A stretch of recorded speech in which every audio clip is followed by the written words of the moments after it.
दोस्तों नमस्कार। आज की वीडियो बहुत इंपॉर्टेंट होने वाली है। पिछली जितनी भी वीडियो अब तक बनाई उम्मीद करता हूं कि वे हेल्पफुल रही होगी और पिछली वीडियो से अब आपकी दुकान को किस तरह से चलाया जाएगा, किस तरह से कस्टमर आपकी दुकान पर आएंगे। पिछली बार मैंने वीडियो में बताया था कि फर्स्ट कस्टमर फर्स्ट डील कैसे आपको करनी है और जो स्कीम बताई थी उसका आपको ध्यान रखना है। और साथ में दोस्तों आज की वीडियो में जो प्रॉब्लम अब आपको फेस करनी पड़ेगी उस प्रॉब्लम के सॉल्यूशन मैं अभी से आपको बता देने वाला हूं।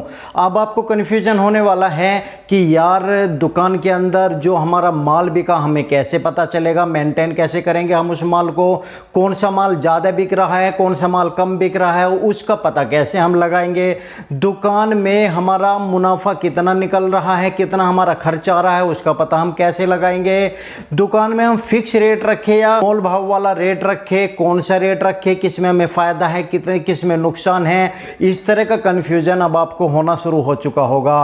और दोस्तों टेंशन एक और होनी शुरू हो चुकी होगी कि आपकी दुकान में कस्टमर कम आ रहे होंगे। जो भी देखता होगा या तो दुकान के ऊपर आकर के आपका माल देख करके चला जाता होगा या फिर आपकी दुकान को बाहर से ही देख कर कहेंगे कि नई दुकान खुली और चला जाता होगा, आपकी दुकान से माल नहीं खरीद रहा होगा। तो घबराने की बात नहीं है, आप इस वीडियो को पूरा देखिए, आपका पूरा सॉल्यूशन इस वीडियो में है। तो दोस्तों आगे बढ़ने से पहले आपसे उम्मीद करता हूं कि आपने हमारे चैनल को सब्सक्राइब कर लिया होगा, वीडियो को लाइक और शेयर भी जरूर कीजिएगा इस वीडियो को देखने के बाद। तो चलिए दोस्तों आगे बढ़ते हैं।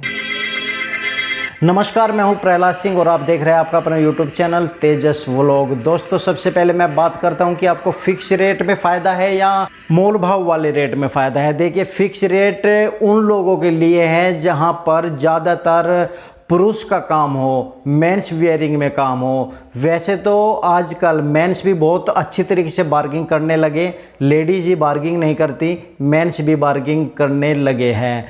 अब बात हमें सिर्फ इतनी करनी है कि फ़ायदा किस में है। अब आप अपने आप से एक प्रश्न कीजिए कि आपको घर पे टेंशन लेके जानी है या सही सलामत जाना है, ज़्यादा पैसे कमा कर जाने हैं या संतुष्टि पूर्वक थोड़ा सही मगर कुछ पैसे कमा करके जाने हैं।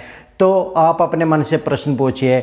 मेरे हिसाब से आपका मन जवाब देगा कि यार जब दुकानदारी की है तो बढ़िया तरह से हमारी इनकम होनी चाहिए, टेंशन वेंशन तो आती रहती है, कोई बात नहीं चले जाएंगे। तो देखिए यदि टेंशन लेनी है और सिर में दर्द करना है, समय बर्बाद करना है, थोड़ा सा पैसा ज़्यादा कमाना है तो आपको मोल भाव वाला रेट रखना चाहिए। अब मोल भाव वाले रेट में आपको कैसे करना पड़ेगा। देखिए यदि आप अपना मार्जिन 20 से 25% ले रहे हो, सोच रखा है कि इतना मार्जिन हमें लेना है, तो आपको कस्टमर को तकरीबन 40 से 45 या 50% उसमें जोड़ करके बताना है जितना माल आपके पास आ रहा है। सपोज कीजिए 200 रुपये का माल आ रहा है और आपको वो माल 250 का बेचना है, तो आपको पहले ही उसे 290 या 300 का बताना है।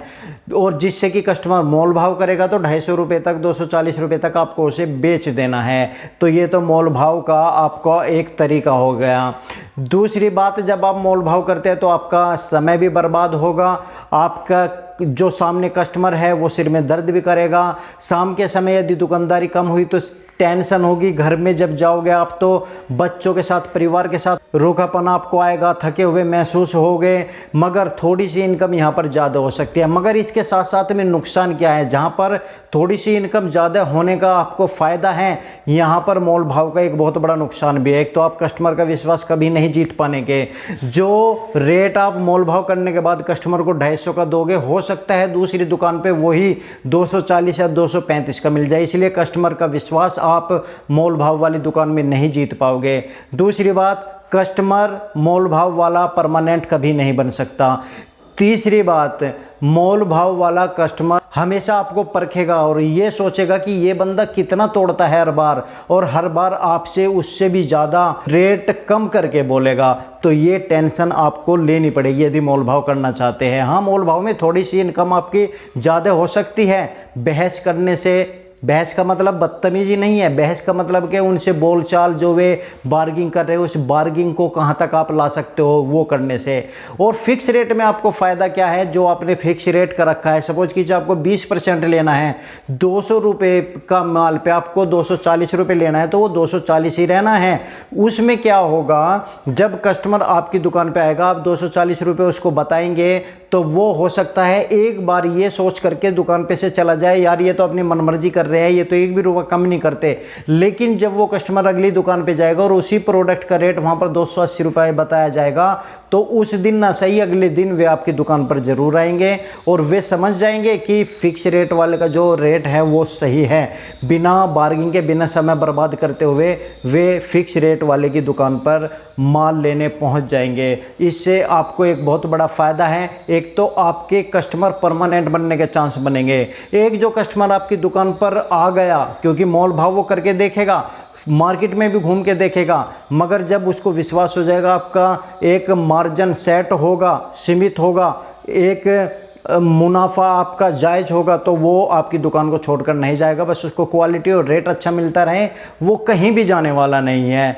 बहुत बड़ा फ़ायदा फिक्स रेट का है। लेकिन फिक्स रेट में दोस्तों ज़्यादातर कस्टमर दुकान छोड़कर चले जाते हैं। वो ये कहते हैं कि आप तो एक भी रुपया कम नहीं कर रहे, लेकिन जो समझदार लोग हैं वे आपके परमानेंट बने रहेंगे और एक कंटिन्यूटी वाली बात आपकी इनकम में होती रहेगी। आपने कछुए की और खरगोश की दौड़ सुनी होगी कि कछुआ तो धीरे धीरे चलता रहता है और खरगोश तेज चलता है, लेकिन एक बार थक करके बैठ जाता है, मगर जीत कछुए की होती है। तो इसी तरीके से फिक्स रेट और मोल भाव वाले रेट में अंतर है। मोल भाव खरगोश हैं और फिक्स रेट कछुआ है। अब आपको तय करना है कि आपको कौन सा रेट अपनी दुकान में रखना है। तो ये तो एक आपकी टेंशन ख़त्म हो गई। दूसरी टेंशन अब आपकी आती है कि अब दुकान को मेंटेन कैसे करना है। जो दुकान में हमारा माल है कैसे पता चलेगा कि कौन सा माल ज़्यादा बिक रहा है, कौन सा माल हमें लाना है, कौन सा ख़त्म हो गया है, हमारी दुकान का मुनाफा कितना है। तो आपको उसके लिए एक चार्ट बनाना पड़ेगा। आप मेरी स्क्रीन पर देखिए, यहाँ पर एक चार्ट है जिसमें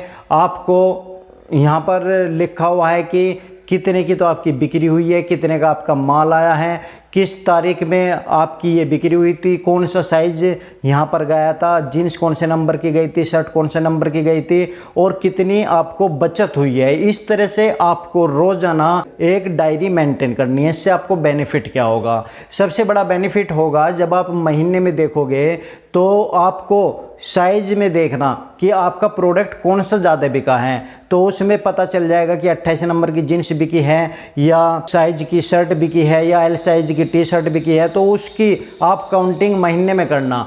जिस तरह से आपने देखा होगा ना कि हर महीने कोई ना कोई अकाउंटेंट बड़े बड़े ऑफिसों में होता है और वो पूरे महीने का या साल भर का अकाउंट करता है, तो इसी तरीके से आपको महीने में देखना है।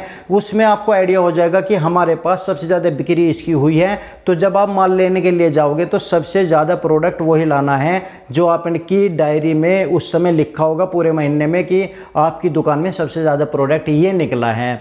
अब बचत, रोज़ाना की बचत आप देख सकते हो, क्योंकि रोज़ाना आप नोट करोगे कि इतने का हमारा माल आया था, इतने का हमारा बिका है और इतने की हमारी बचत हुई है। तो महीने में आप बचत निकाल सकते हो। यदि किराए की दुकान पे हैं तो किराया देकर भी आप उसका बचत आप निकाल सकते हो कि आपको इतना मुनाफा हुआ है। तो दोस्तों, बार्गिंग, बचत, दुकान को मेंटेन मैंने आपको इस वीडियो में बताया है जो बहुत ही इंपॉर्टेंट है। ये वीडियो समझनी बहुत इंपॉर्टेंट है। रेट कोड कैसे डालते हैं मैंने पीछे बता दिया है। यदि अभी तक आपने हमारी पिछली वीडियो नहीं देखी तो डिस्क्रिप्शन में लिंक सभी वीडियोज़ के हैं, उन वीडियोज़ को देख लीजिए, आपका पूरा का पूरा कन्फ्यूजन ख़त्म हो जाएगा। मैं तो कहता हूँ एक एक बार वीडियो ज़रूर देखिए यदि आप नया बिजनेस स्टार्ट कर रहे हैं। इससे आप ही को फ़ायदा है, क्योंकि एक बार वीडियो देखने से कुछ भी समझ में नहीं आता, लेकिन जब एक दो बार देख लोगे ना वीडियोज़ को, आपके दिमाग में बात बैठ जाएगी जो मैं समझाना चाह रहा हूं और आप एक अच्छे बिजनेसमैन बन जाओगे। तो आप इन चीज़ों को मेंटेन कीजिए। कोई क्वेश्चंस आपके हैं तो कमेंट्स कीजिए, कमेंट्स के द्वारा ही मैं आपको जवाब दूंगा। डायरेक्ट कॉल करोगे तो मैं आपसे बात नहीं कर पाऊंगा, उसके लिए अपॉइंटमेंट चार्ज लगता है और मैं नहीं चाहता कि आप लोगों का पैसा खर्च हो। जब कमेंट्स के द्वारा आपके जवाब दिए जा रहे हैं तो आपको पैसे खर्च करने की ज़रूरत नहीं। लेकिन फिर भी यदि आप लोग ज़्यादा ही जिद करते हो तो अपॉइंटमेंट लीजिए। अपॉइंटमेंट के बाद मैं आपको टाइम दूंगा और उसके बाद मैं टाइम निकाल के आपसे बात करूंगा। तो वीडियो पसंद है तो वीडियो को लाइक, शेयर और चैनल को सब्सक्राइब जरूर कीजिएगा। धन्यवाद, थैंक यू वेरी मच हमारी वीडियोज़ देखने के लिए।